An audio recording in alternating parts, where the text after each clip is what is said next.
अलीगढ मुस्लिम विद्यापीठाला 100 वर्ष पूर्ण होत आहेत. आज पार पडलेल्या शताब्दी वर्षाच्या कार्यक्रमात पंतप्रधान नरेंद्र मोदी यांनी विद्यापीठात शिकणाऱ्या विद्यार्थ्यांचं तोंड भरून कौतुक केलं. अलीगढ मुस्लिम विद्यापीठाच्या भिंतीवर देशाचा इतिहास आहे. येथे शिक्षण घेतलेल्या विद्यार्थ्यांनी जगभरात भारताचं नाव प्रकाशमान केलं असं मोदी म्हणाले. अलीगढ मुस्लिम विद्यापीठाच्या कार्यक्रमाला उपस्थिती लावणारे ते केवळ दुसरे पंतप्रधान आहेत. यापूर्वी दिवंगत पंतप्रधान लाल बहादूर शास्त्री 1964 साली अलीगढ मुस्लिम विद्यापीठाच्या कार्यक्रमाला उपस्थित राहिले होते. पाहूया या कार्यक्रमात काय म्हणाले पंतप्रधान नरेंद्र मोदी. मैं आपको सर सैयद द्वारा कही गई एक बात, उस बात की आज याद दिलाना चाहता हूं। उन्होंने कहा था, अपने देश की चिंता करने वाले का पहला और सबसे बड़ा कर्तव्य है कि वो सभी लोगों के कल्याण के लिए कार्य करे। भले ही लोगों की जाति, मत या मजहब कुछ भी हो। साथियों, अपनी इस बात को विस्तार देते हुए सर सैयद ने एक उदाहरण भी दिया था। उन्होंने कहा था, जिस प्रकार मानव जीवन और उसके अच्छे स्वास्थ्य के लिए शरीर के हर अंग का स्वस्थ रहना जरूरी है, वैसे ही देश की समृद्धि के लिए भी उसका हर स्तर पर विकास होना आवश्यक है। साथियों, आज देश भी उस मार्ग पर बढ़ रहा है जहां प्रत्येक नागरिक को बिना किसी भेदभाव देश में हो रहे विकास का लाभ मिले। देश आज उस मार्ग पर बढ़ रहा है जहां का प्रत्येक नागरिक संविधान से मिले अपने अधिकारों को लेकर निश्चिंत रहे, अपने भविष्य को लेकर के निश्चिंत रहे। देश आज उस मार्ग पर बढ़ रहा है जहां मजहब की वजह से कोई पीछे न छूटे, सभी को आगे बढ़ने के समान अवसर मिले, सभी अपने सपने पूरे करें। सबका साथ, सबका विकास, सबका विश्वास, यह मंत्र इसका मूल आधार है। देश की नीयत और नीतियों में यही संकल्प झलकता है। आज देश गरीबों के लिए जो योजनाएं बना रहा है, जो बिना किसी मत मजहब के भेद के हर वर्ग तक पहुंच रही हैं, बिना किसी भेदभाव 40 करोड़ से ज्यादा गरीबों के बैंक खाते खुले, बिना किसी भेदभाव 2 करोड़ से ज्यादा गरीबों को पक्के घर दिए गए, बिना किसी भेदभाव 8 करोड़ से ज्यादा महिलाओं को गैस कनेक्शन मिला, बिना किसी भेदभाव कोरोना के इस समय में 80 करोड़ देशवासियों को मुफ्त अन्न सुनिश्चित किया गया, बिना किसी भेदभाव आयुष्मान योजना के तहत 50 करोड़ लोगों को 5 लाख रुपए तक का मुफ्त इलाज संभव हुआ। जो देश का है वो हर देशवासी का है और इसका लाभ हर देशवासी को मिलना ही चाहिए। हमारी सरकार इसी भावना के साथ काम कर रही है। साथियों, कुछ दिन पहले मेरी मुलाकात अलीगढ़ मुस्लिम यूनिवर्सिटी के ही एक एल्यूमनाई से हुई थी। वो एक इस्लामिक स्कॉलर भी है।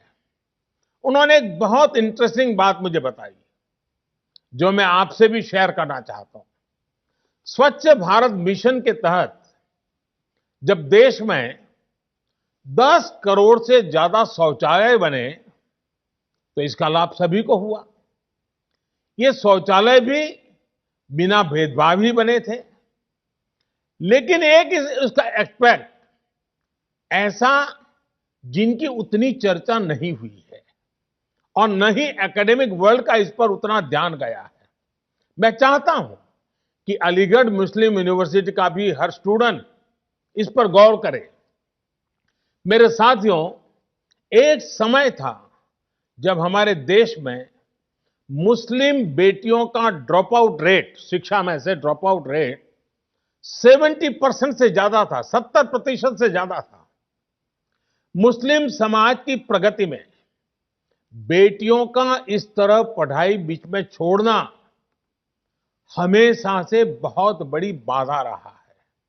लेकिन 70 साल से हमारे यहां स्थिति यही थी कि 70% से ज्यादा मुस्लिम बेटियां अपनी पढ़ाई पूरी नहीं कर पाती थी। इन्हीं स्थितियों में स्वच्छ भारत मिशन शुरू हुआ, गांव-गांव शौचालय बने, सरकार ने स्कूल जाने वाली गर्ल्स स्टूडेंट के लिए मिशन मोड पे अलग शौचालय बनवाए। आज देश के सामने क्या स्थिति है? पहले मुस्लिम बेटियों का जो स्कूल ड्रॉप आउट रेट 70% से ज्यादा था, वो अब घटकर करीब करीब 30% रह गया है। पहले लाखों मुस्लिम बेटियां शौचालय की कमी की वजह से पढ़ाई छोड़ देती थी। अब हालात बदल रहे हैं। मुस्लिम बेटियों का ड्रॉप रेट कम से कम हो, इसके लिए केंद्र सरकार निरंतर प्रयास कर रही है। आपकी अलीगढ़ मुस्लिम यूनिवर्सिटी में भी स्कूल ड्रॉप आउट छात्र छात्राओं के लिए ब्रिज कोर्स चलाया जा रहा है। और अभी मुझे एक और बात बताई गई है जो बहुत अच्छी लगी है। एएमयू में अब फीमेल स्टूडेंट्स की संख्या बढ़कर 35% हो गई है। मैं आप सबको बधाई देना चाहूंगा। मुस्लिम बेटियों की शिक्षा पर, उनके सशक्तिकरण पर सरकार का बहुत ध्यान है। पिछले 6 साल में सरकार द्वारा करीब करीब 1 करोड़ मुस्लिम बेटियों को स्कॉलरशिप दी गई है। साथियों, जेंडर के आधार पर भेदभाव न हो, सबको बराबर अधिकार मिले, देश के विकास का लाभ सबको मिले, ये एएमयू की स्थापना की प्राथमिकताओं में था। आज भी एएमयू के पास ये गौरव है कि इसकी फाउंडर चांसलर की जिम्मेदारी बेगम सुल्तान ने संभाली थी। 100 साल पहले की परिस्थितियों में ये किया जाना कितना बड़ा काम था, इसका अंदाज लगाया जा सकता है। आधुनिक मुस्लिम समाज के निर्माण का जो प्रयास उस समय शुरू हुआ था, 3 तलाक जैसी कुप्रथा का अंत करके देश ने आज उसे आगे बढ़ाया है। साथियों, पहले ये कहा जाता था कि अगर एक महिला शिक्षित होती है तो पूरा परिवार शिक्षित हो जाता है। ये बात सही है, लेकिन परिवार की शिक्षा के आगे भी इसके गहरे मायने हैं। महिलाओं को शिक्षित इसलिए होना है ताकि वो अपने अधिकारों का सही इस्तेमाल कर सके, अपना भविष्य खुद तय कर सके। एजुकेशन अपने साथ लेकर के आती है एम्प्लॉयमेंट और एंटरप्रेन्योरशिप। एम्प्लॉयमेंट और एंटरप्रेन्योरशिप अपने साथ लेकर आते हैं इकोनॉमिक इंडिपेंडेंस। इकोनॉमिक इंडिपेंडेंस में होता है एम्पावरमेंट। एक एम्पावर्ड वुमेन का हर स्तर पर, हर फैसले में उतना ही बराबर का योगदान होता है जितना किसी और का। फिर चाहे बात परिवार को डायरेक्शन देने की हो या फिर देश को डायरेक्शन देने की। आज जब मैं आपसे बात कर रहा हूं तो देश की अन्य शिक्षा संस्थाओं से भी कहूंगा कि ज्यादा से ज्यादा बेटियों को शिक्षा में जोड़े और उन्हें सिर्फ एजुकेशन ही नहीं बल्कि हायर एजुकेशन तक लेकर के जाएं। साथियों, एएमयू ने हायर एजुकेशन में अपने कंटेम्पररी करिकुलम में उससे बहुतों को आकर्षित किया है। आपकी यूनिवर्सिटी में इंटर डिसिप्लिनरी विषय पहले से पढ़ाए जाते हैं। अगर कोई छात्र साइंस में अच्छा है और उसे हिस्ट्री भी अच्छी लगती है, तो ऐसी मजबूरी क्यों हो कि वो किसी एक को ही चुन सके। यही भावना नई राष्ट्रीय शिक्षा नीति में है, न्यू एजुकेशन पॉलिसी में है। इसमें 21वीं सदी में भारत के स्टूडेंट्स की जरूरतों, उसके इंटरेस्ट को सबसे ज्यादा ध्यान में रखा गया है। हमारे देश का युवा नेशन फर्स्ट के आह्वान के साथ देश को आगे बढ़ाने के लिए प्रतिबद्ध है।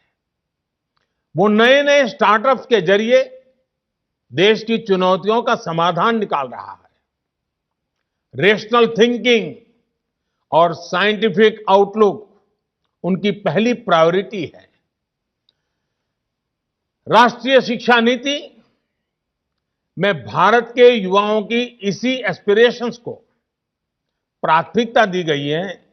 हमारी कोशिश ये भी है कि भारत का एजुकेशन इकोसिस्टम दुनिया के आधुनिक शिक्षा व्यवस्थाओं में से एक बने।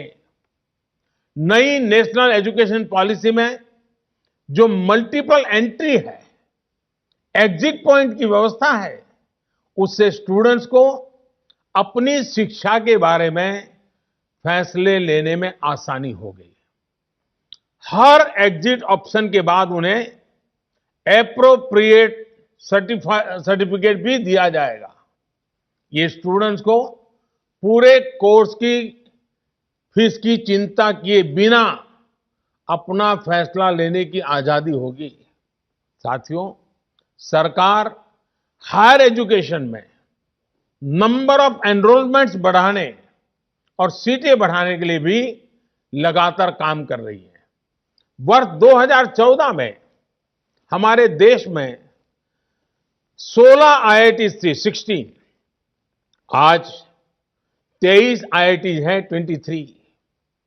वर्ष 2014 में हमारे देश में 9 ट्रिपल आईटी थी, 9 ट्रिपल आईटी थी। आज 25 ट्रिपल आईटीज हैं।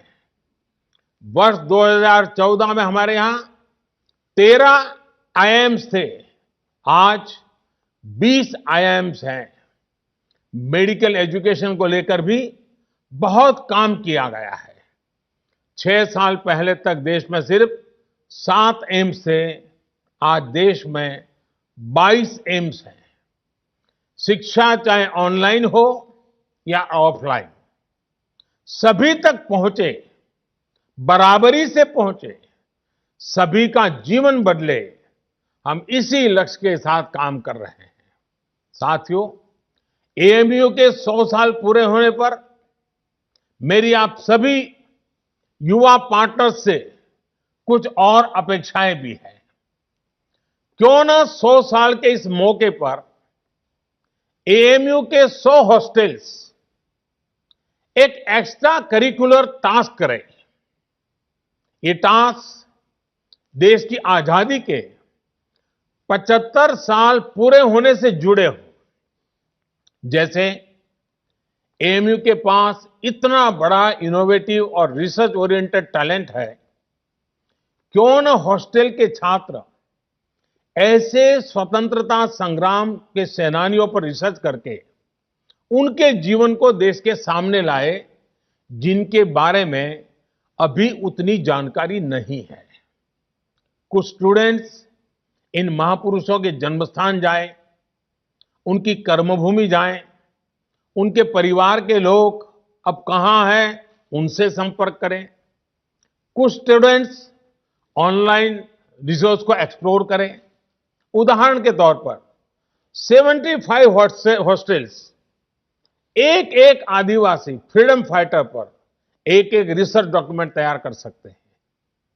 इसी तरह 25 हॉस्टल्स महिला फ्रीडम फाइटर्स पर रिसर्च कर सकते हैं, काम कर सकते हैं।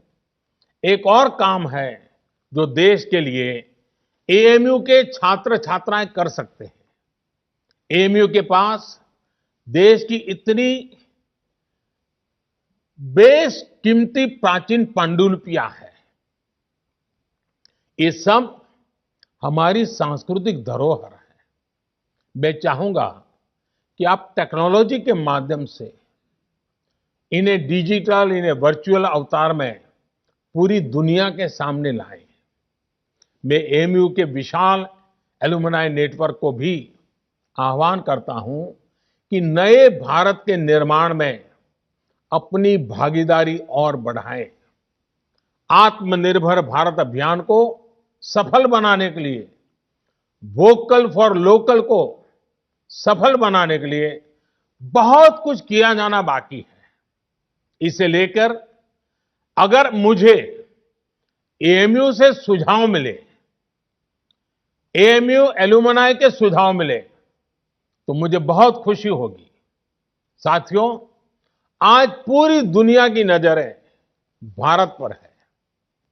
जिस सदी को भारत की सदी बताया जा रहा है, उस लक्ष्य की तरफ भारत कैसे आगे बढ़ता है, इसे लेकर पूरी दुनिया में क्यूरियोसिटी है। इसलिए आज हम सभी का एकमात्र और एक निष्ठ लक्ष्य ये होना चाहिए कि भारत को आत्मनिर्भर कैसे बनाएं।